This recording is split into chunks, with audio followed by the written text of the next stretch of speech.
All right, we're recording. All right, welcome everybody. Brian Bedford here. And for those of you that are on the WebEx tonight, we're going to talk recruiting, specifically college recruiting tonight. I've kind of set this up in a pretty simple format.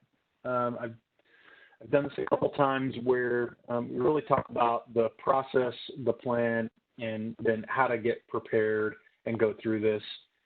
Depending on where you're at in the life cycle of the kind of college athletic recruiting process, some of what I'm going to talk about tonight may be a little repetitious, but in the spirit of trying to give some good, kind of well-rounded information out there, wanted to make sure we just kind of captured the highlights, things that I've seen over the years, some lessons learned that really apply to just about every sport. We may kind of delve a little bit more into the world of college football a little bit more tonight, but in general, the intent here is to kind of dive into this. So, without any further ado, I kind of just went through that, but the goal here, we're going to give you a high level what I do personally, and then we're going to give you some data, talk process planning and preparedness. Okay, so just really at a high level, I'm not going to spend a bunch of time on this. Several of you guys that are on the WebEx here tonight know about me or have met me in person. In short, right, I've been in this industry a long, long time. Really have been focused on trying to, in addition to my day job, try to help families go through the recruiting process, provide some counsel to some other corporate customers, and then produce some events here in the Oklahoma City market. Tonight, we're going to really spend all of our time focused on recruiting, but at a high level, that's what the company does and what services we provide. In my background, I've really spent my entire career kind of focused in on sports and entertainment, and I won't go through my resume tonight with you guys, but hopefully you guys get kind of a sense of all the places that I've been, including, I've been at technology companies that have built recruiting portals, recruiting websites, all of those kinds of things. So seeing all of this kind of firsthand and been able to kind of take all of those lessons learned to try to help you guys understand what you can do, how you do it better, and really just some tips and tricks on how we do this. And then the last thing is I'm going to leave some time here at the end for you guys to just ask me some questions tonight. I really felt like this would be the start of doing several of these that we may do kind of on a quarterly basis, really just to give some people that need help, some help without having to spend any money. But, the idea here is really just to give people some data points. So I'm going to start off with the data around college football, what's going on, what are the trends, and then we'll walk through kind of the process here. So, and at any time, if you guys have questions, this is interactive. So I know you guys, several of you guys are on mute here. Don't feel bad about interrupting because you're not, and, me speaking for the next 45 minutes or so is never fun to fill up airwaves here. But I'll start with this, which is the data that supports the recruitment around college football specifically. I have, and you can get this data for every sport, whether it be basketball or football or track or baseball or any sport. This will be very similar in every sport that you see out there. The percentages may change, but the macro takeaway here is the percentages are really, really small when it comes to trying to get a Division I college basketball, college football, college track scholarship. It's really tough. If you take the state of Oklahoma as an example, and I'll just specifically drill into that because that's where I'm based. There are about 6,000 high school senior boys that play high school football in the state of Oklahoma, and 2.8% of that, that's less than a dozen. The reality is that number skews a little bit when you think about This is talking about all players at every grade that are actively being recruited. So the numbers are actually, if you times 6,000 probably by 4, and you do the math, I mean, it's just not a lot of kids that are getting recruited at that level. It's very, very difficult. Some of you know that firsthand. Some of you are getting ready to be faced with that. But I say that to I try to level set that conversation because it's not the only place that you can be recruited. And I think it's important to make sure that that's the context as we think about, the various different levels, the various different opportunities that, as a parent, for those of you that are on here, I really implore you to really think more broadly than just, one segment of, whatever sport it is that you're going after. Quite frankly, the kids that you see play on Saturdays on ESPN or Fox or CBS, they're certainly a bit of an anomaly. They're in the 99 or 98th percentile across the country. And while we all want kids that are in the 99 or 98th percentile, there's a lot of pre-existing circumstances that go into while that's very difficult to happen. And as a father of 2 daughters, I can live that life, and I get it, and I understand that. And as a guy that's, recruited kind of that 1% for many, many years, I know that it's really difficult. You not only have to be the best player in your team, best player in your district, best player in your county. What this data is saying is that you have to be one of the top handful of players in your whole state, if not in your whole region of the country. And so that's just the data. And again, I have this, you can find this online too, but this data exists for every sport. And if you look in college basketball, as an example, in the state of Oklahoma for Division I, it's less than 2%. So the data is, very similar. It may move a point or two per state. There are some idiosyncrasies to every sport, so the data will move around, but in general, it's pretty similar. So let's talk about the process here. I want to make sure that, as you think about the process, that each one of you guys understands, really what goes on and what a college coach goes on. And I found this online, and I thought it was a really good piece, and I just tried to kind of bookmark or star a couple of different things that I thought were really interesting. And this is typically what, a college coach and a coaching staff would go through. They're looking at recruiting video every week. If you don't think that, you're sadly mistaken. It doesn't matter the sport. The lifeline of a major college coach or an assistant coach is recruiting. Now it varies at different levels on how much they're doing recruiting, but I can tell you at the very highest level, they're looking at recruiting video every week. Maybe not every day, but every week. They're segmenting a period of time during their week to evaluate really that best 1 or 2%. And if you're not in kind of the 1 or 2%, then, or let's say the top 5% is really who they're evaluating, and they're trying to really narrow it down to that top 1 or 2%. So I'm not going to read this slide. You guys are all, educated and can read the slide here, but they're going to make sure that they're evaluating players. They're talking to club coaches or high school coaches, and they're trying to get, a gut check and an initial recommendation on, whether that be, character, grades, whether that be, trying to validate size, length, height, weight. They're doing that or having someone on their staff do that every single week. They're also looking at test scores, whether it be ACT or SAT. And again, when you get down into that, top layer of the process, it becomes very challenging, again, as some of you know, because you're really dealing with just a very, very small fragment of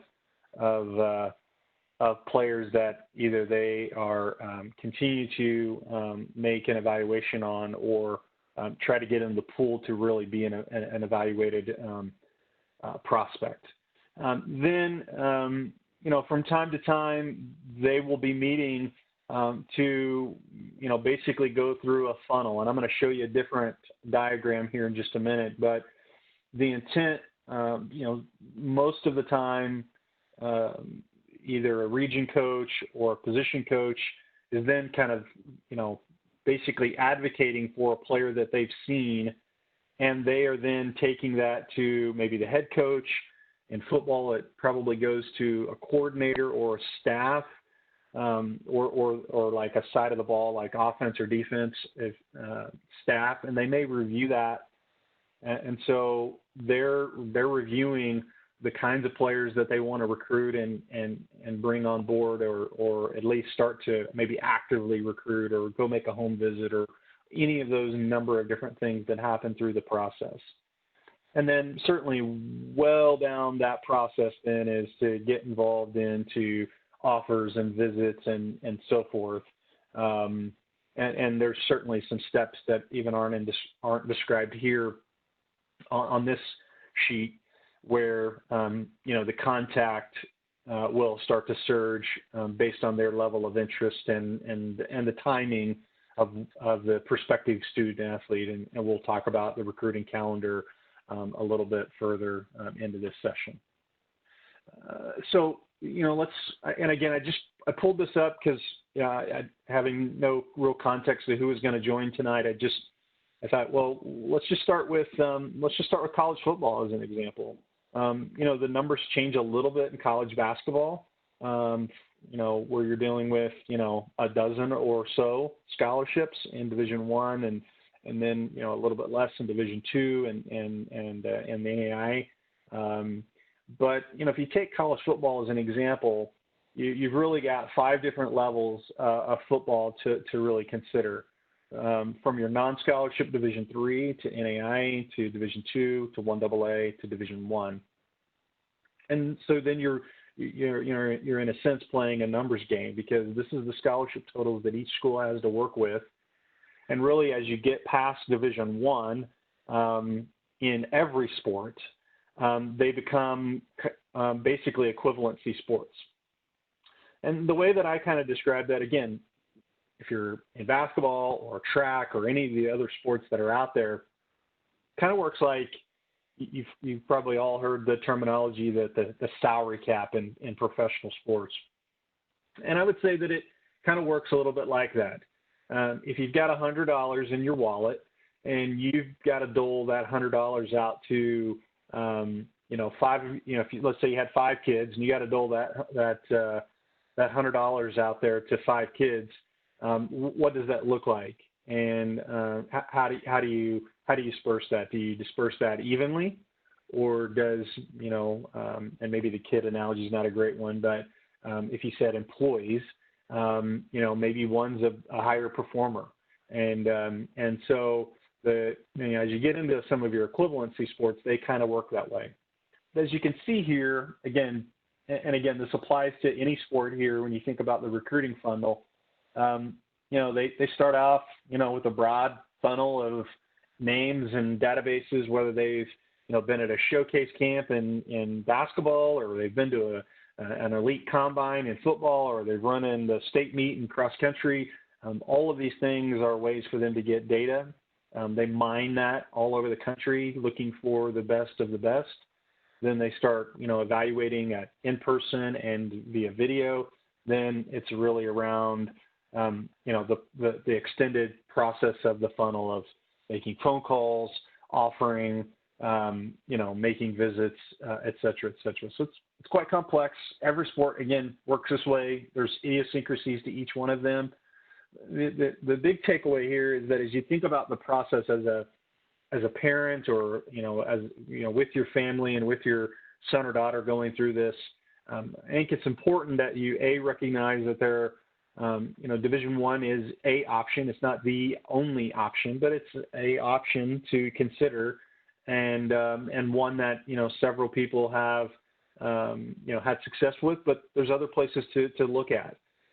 You've got great opportunities to get school partially paid for or a significant part of school paid for at various different other levels of the college athletic experience. And so I always want to make sure that families understand that we should have a great aspirational goal, but it's not necessarily certainly the be-all, end-all.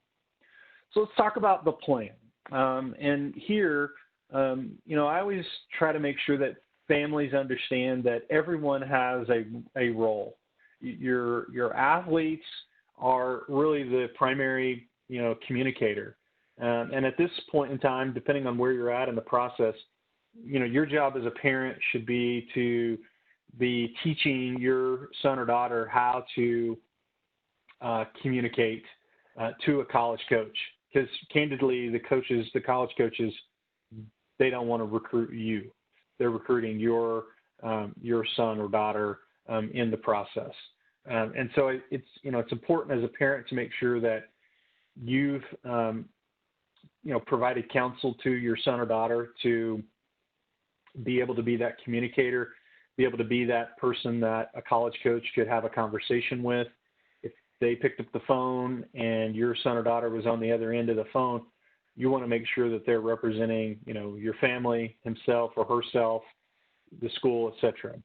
The other part of this, when I talk about everyone has a role and a plan, is that your coach, whether it be a club coach or your high school coach, they certainly have a very active role in this process.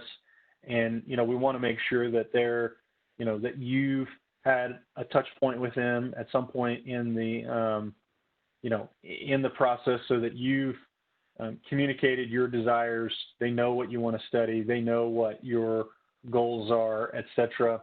It's hypercritical for, you to be on the same page.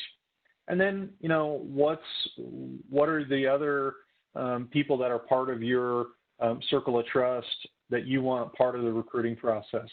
And sometimes that's an extended family member. Sometimes that's a person that you seek counsel with. It varies.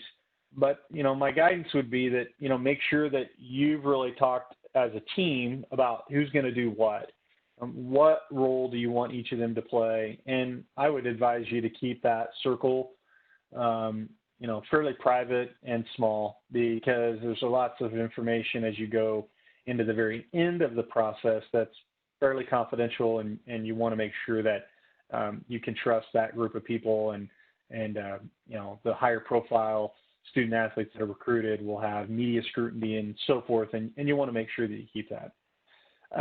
The second bullet point when I think about a plan is that never underestimate how early this process works. Typically, in college football, it's going to be pretty active starting in your junior year. They've, at the highest level they have done, they've evaluated kind of that top 1% to 5% as, freshmen and sophomores. And those kids are quickly identified. Those kids don't need an introduction. They don't need assistance. You can pick them out of a lineup. They're, freaks of nature. They're big kids, or fast kids, or whatever the case may be. And the same thing would apply probably actually another 6 to 9 months earlier in basketball and other sports, where they've got the ability to evaluate, even in middle school. And typically your 1% to 5% evaluation in basketball, and your early offers are happening the summer before their sophomore year. And so it happens a little bit earlier in basketball specifically than it does in football. And then in track, it typically happens spring of their junior year for the top 5%. But they've done certainly their homework going into that and evaluating. So each of the calendars will change and be specific to that, the various evaluation and recruiting calendar timelines. But there's a little bit of sport-specific nuance to that. That's, difficult in this setting to kind of pinpoint, but, happy to work offline. But I would tell you, make sure that you're really thinking about the strategy. If it's early and, you're, 8th, 9th, 10th grade year, you want to be making sure that you've got an academic plan, that you've thought through, as I mentioned earlier, all the opportunities at multiple levels, that you started to gather video, that you've gone to nca.org and, gotten familiar with the recruiting calendar. You've read through the rules that each prospective student athlete, that are kind of the guardrails for the recruiting process. That you've recruited in that you've signed up for the NCAA clearinghouse, and you've got your number on file, and that your coach has that number, your counselor has that number, and then recognize, again, some of you guys are in different periods of time, different sports, etc., but understand that in each situation, from a college coach perspective, they're doing multi-year evaluation. So while you're thinking they're just focused on, seniors right now, class of 2018, they're also evaluating, 2019 and 2020 and 2021, depending on the sport that you're in. So, recognize that. Again, it works kind of top down. So, most of the big guys, they know who they want. There's not a lot of surprises. They're pretty actively set in their kind of what they're doing. They've probably offered at this stage in the college football experience, the Power 5 schools have probably offered 95% of, or maybe more of every kid they're going to offer, unless it's maybe a junior college kid or a very, very late bloomer, but they've pretty well offered that. That number's probably, 60 to 70% for your non-Power 5. And then below that, it's kind of just starting this fall, and it's probably 30% in Division II at this stage, 30 to 50% of the offers have gone out as of November 7th. And some of those probably are just in the last, recent weeks. So let's focus on the kind of the planning piece here. So the first one, right, for every family, is I've kind of just tried to lay out with the data, the process is that hope isn't a plan. You're trying to go seek a scholarship that in many cases could be north of $200,000.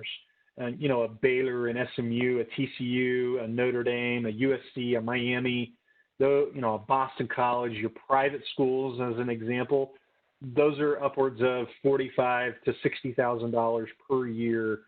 And to go into it kind of flippantly or not without structure and a plan to go through this process, especially if you're not one of the 1%ers out there, in my opinion, is fairly foolish. I just would encourage everybody to, make sure that you have a plan.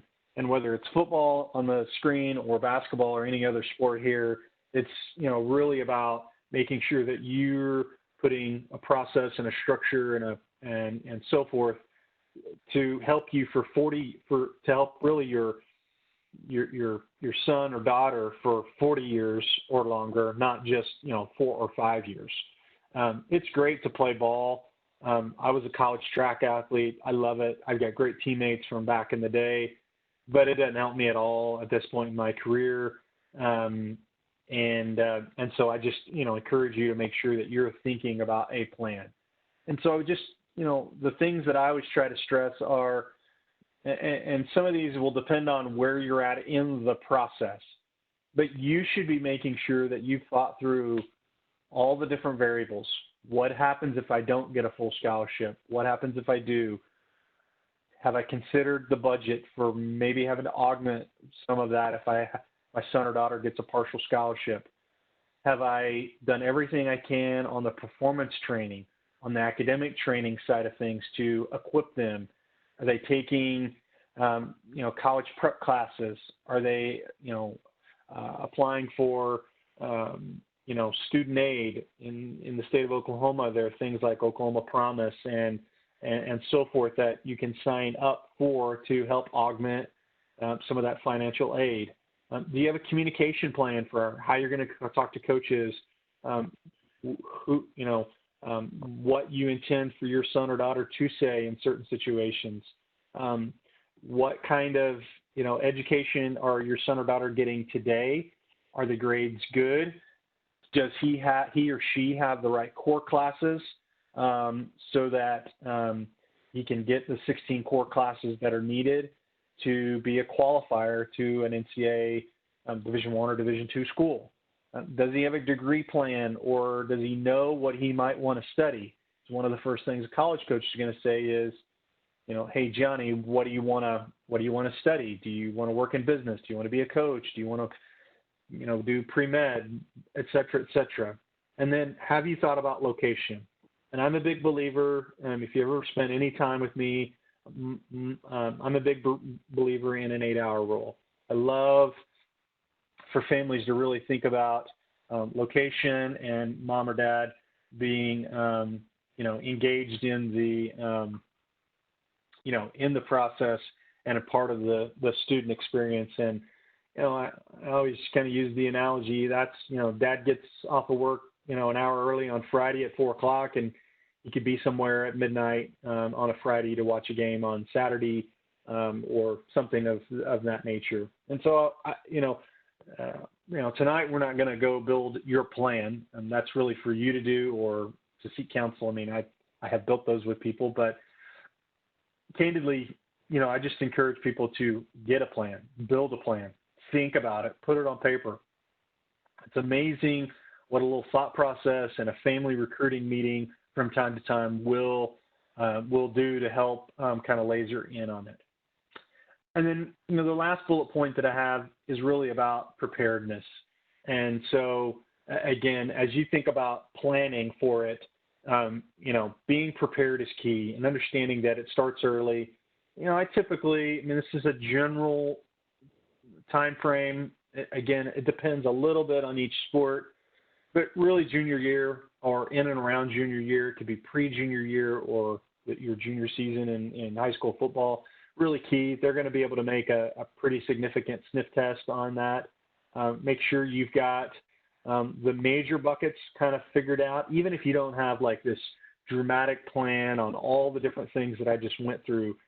Make sure you at least have registered with the clearinghouse. You've got your academics in order, at least on your side. Your son or daughter may not know what they want to study, but at least you've got your house in order. You've got good video that's at least been scrubbed and evaluated by somebody that would know, even if it's your high school or club coach, and that you've really thought about, the types of schools and maybe the location. And then, again, I use this term all the time, but I think it's very, very true in all the years that I've done this for families is, be prepared as a family to go through a roller coaster. There are going to be some great days that you're absolutely going to love as part of this process. And then there's going to be some days as you go through this process that are just going to be a complete mess. You're going to feel like the sky is falling and you don't know which way is up. And then the very next day you're on the roller coaster because you got an offer, you got a phone call, you got a piece of mail, your high school coach or club coach got a call, whatever it may be. And, as a family, I would just tell you, my counsel would be, it's never as good as you might think, and it's never as bad as you might think. It's kind of somewhere in the middle. I try to kind of live my life that way, and I think that's really good and wise counsel, not to toot my own horn, but I would just tell you, be prepared for that, especially as parents, because your child may or may not be equipped to really handle the roller coaster of emotions. And so your job as a parent really is to make sure that you provide the guardrails to that so that they know how to handle that. Couple really interesting things. I grabbed these this week. I love these when I think about preparedness. Love this. This is a Division II, I think, coach. I'd have to look him up specifically, but it's like, I want test scores and GPAs. And in his case, he actually wants it on the films, huddle or whatnot before he even watches it. And I love this. He doesn't want to get his hopes up before he starts or while he watches film, because the kid doesn't have the grades. So I think that's a great data point. This is Anthony Williams is the head of Texas football, not University of Texas, but one of the all-star games there. And I think it's interesting and I always advise families, again, whatever sport, it doesn't matter, but, make sure you've got that wow play right at the top. Like, don't bury the lead. If he's got a killer, dunk or, pass block or quarterback throw or catch or whatever it is, or a big burst of speed or whatever it may be, make sure that that's front and center so that they understand that going into it, and you've made your best impression. And then again, I think he kind of goes on here. It's an interesting feed. You guys should just grab his Twitter feed from time to time. But I caught this one day a few weeks back, and I thought it was really good. Make sure that if it's an average play, it doesn't need to be on a highlight video. Make sure the best of the best plays are on there. Again, if you've got really good GPA, make sure it's on there. And you can't hide from it. And make sure that you're well-rounded in the kind of footage that you're putting on there. So, in basketball, it's not just dunks. It's not just three-point shots. Show different aspects of your game. For my football guys, I have different things that I want to see. I want to see, movement in space is kind of my general methodology in football, right? Doesn't matter what position. Doesn't matter if you're a lineman, a quarterback, a running back, a receiver, a DB. I want to see bursts of speed. I want to see your ability to move in space as an athlete. And if I do that, then I recognize that then potentially I can look at you in different positions or whatever. But I would just kind of stress to you, I think, these are just a couple of different, and Twitter's kind of its own nasty, wacky world. But I think they hit on a couple of things, which is, GPA and test scores matter, and show your best stuff when you're trying to put a highlight tape together. Again, it doesn't matter what sport, but you got to show the best of the best. And you probably only have a minute to do that because they're inundated with film. This isn't 1962 where they're having to go process film and figure out, if the Kodak store or, local newspaper is open for them to watch film. They can pull it up on their phones. They can make a quick evaluation. For me, a guy that's done this nearly 20 years, I can pretty much tell you pretty close now in just about any sport where I think a kid's going to slot, at least what division, what type of school. And if you get paid to do this as a profession, it doesn't take long where you've got it figured out, because you're evaluating so many kids that, again, if they're not in the 1% to 5%, you can quickly kind of figure out that they're going to slot it in maybe a different spot. So I'd like to take this opportunity. I know we got a couple of people on the line, and so I didn't want to make this just a big, Brian, preach fest here. But, I also want to make sure that I give you guys an opportunity to ask some questions. And so if you guys want to go off mute and just ask questions, again, there's probably not anything out of bounds tonight in virtually any sport. But once you guys fire away, I'll take a handful of questions here, just to kind of keep the ball moving, and you guys fire away at me here. So jump off mute and ask away. Hi, my question is, so in our plan, we're looking at maybe a prep school. Okay. How do you, thinking through that recruitment process, how does that work? Is that a different process, or do you kind of come at it the same way? Yeah, no, I think it's a lot of the same way. I think, most kids that are thinking, or most families that are thinking prep school, it's probably kind of a dual strategy. You're looking at, I don't think you want to close one door or the other, candidly, when it comes to prep school. If you can get the opportunity to go to a prep school and your family's for it, and you can financially do it, or they've got scholarships available for your son or daughter to go to a prep school, then I absolutely think it, for a certain segment of kids, it can be a really good model. But it's basically like, for those of you that don't know, prep school is basically like adding a 13th year to your academic calendar. My only guidance would be that I would do them in tandem. You need to be proactively reaching out to the prep schools, just like you would be proactively reaching out to the college coaches. So same scenario, right? But you just have them in parallel tracks. You have your list of prep schools that you're considering. You know who those coaches are. You know what those schools are. You know what the requirements are. You're doing the exact same thing, around the colleges or universities that you're looking at. You've really got to just do them in parallel. If not, maybe putting the prep piece as front in the process as you can.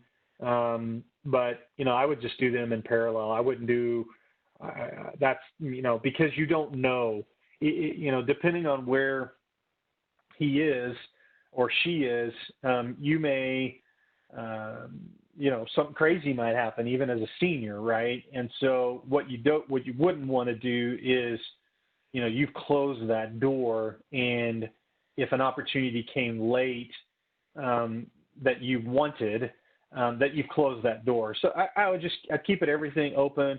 It's kind of like, I say this sometimes, like date as many people as you possibly can, and just say that, we're, to a college coach, my message would be, we're considering two different avenues and we're not sure, and just leave it open like that, yes, we're interested in potentially going down the prep route, but we're also interested in going down the, the direct, college grad route. The prep route also is really good if, you think son or daughter is maybe a late bloomer. It's also a good route if you don't have your academics in order. It can be another avenue to consider. So hope that answers the question. It does. Thank you. Yep. No, that's a good one. That's not a common question, so that's a good one. Oh, good. We've got another call-in user. Guys, what other questions? That was a good one. I like being pushed a little bit there, but what other questions do you guys have? I will go back. In one of the slides, you mentioned the team per se that you would have for recruitment, where you said to keep it small. Yep. I noticed there was the student athlete. It said the partner mentor, and then the coach, and then there was a to be determined.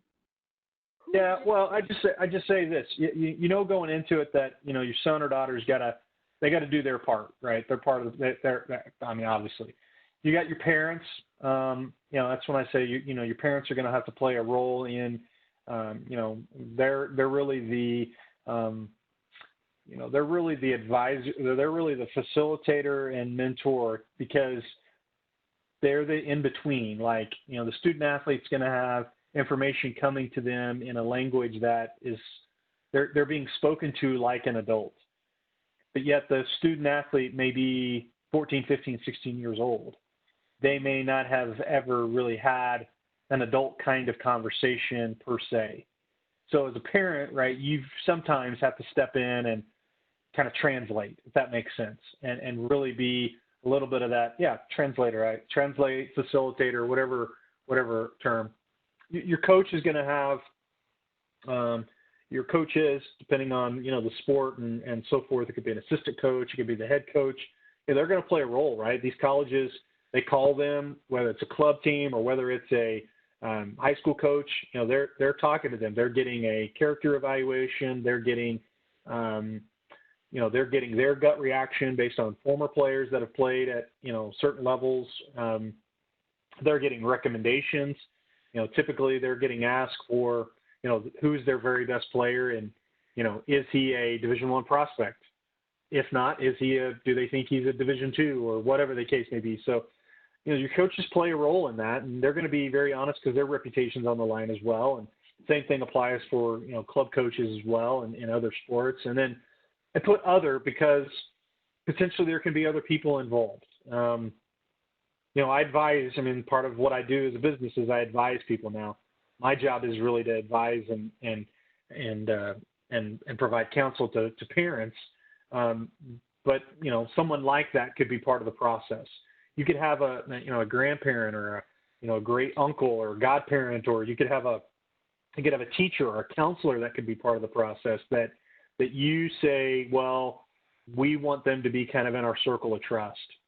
And that's a family decision. Nobody can make that. You may have a coach that you're training with outside of the school or club that you're training with, a nutritionist, or maybe more like a performance coach or a speed coach or something like that. Again, those people can be part of your process if you want them to be. My only guidance to you is when you think about the core people that are going to be part of the process, I mean, especially when you get into, the financial component of it, the who's made offers, kind of the strategy behind making a decision and so forth, you really want to keep that group of people to a very small group of people, in my opinion. I think you get, if you make it real wide and so forth, then it becomes, loose lips sink ships, is kind of as the saying goes.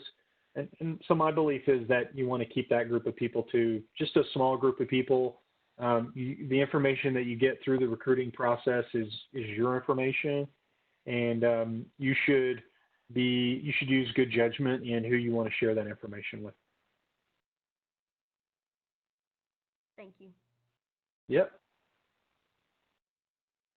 All right. Other questions out there? Take a few more. We've got them. If not, I'll go on and kind of close her down and wrap it up here in a little bit. What are the questions? I don't have any other ones. I don't know. Okay. All right. No problem. No problem. All right. Well, listen, guys, I'm going to kind of wrap up here. We've been going for a little over 45 minutes here, so I want to make sure and be mindful of people's time and everything. So listen, just, as a plug, I'd be remiss if I didn't do this, because that's the whole point of this tonight is, we do this, and this is the whole process that I'm walking through, trying to create a recruiting plan, developing really a strategy and evaluation, and really being an advisor. This is what I do on this, as part of, creating this. It really just got birthed out of, helping friends and families do this. So if we can help you, I'm happy to do that. But again, this isn't designed to be a sales pitch at all. But we try to provide kind of quarterly counsel, if not more than that, on the process and some deliverables that we ask each family to go through. And there's a bit of a methodology behind and kind of a proven track record that we've been able to capture over the years. And so, again, if we can help or be of counsel to any of you guys, happy to do that.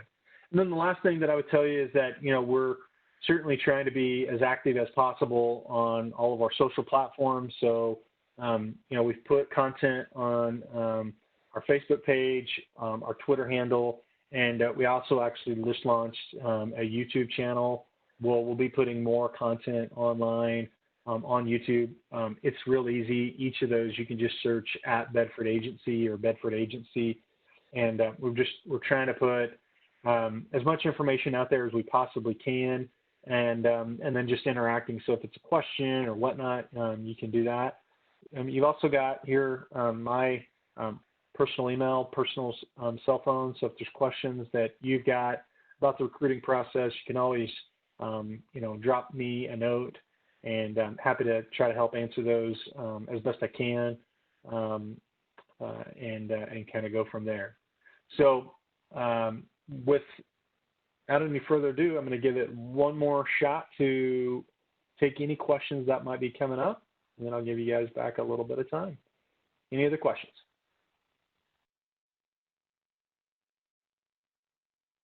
All right, guys. Well, listen, if there's no other questions for tonight, I want to tell you thanks for joining our first, hopefully in maybe a series of webinars. We'll just kind of evaluate this as we move forward. And, our hope is that you got a couple of nuggets out of tonight that can help you during the recruiting process. And as we go forward, if me or our staff can help you in any way through this, please don't hesitate to reach out to us. So with that, thanks, and have a great night. Thank you.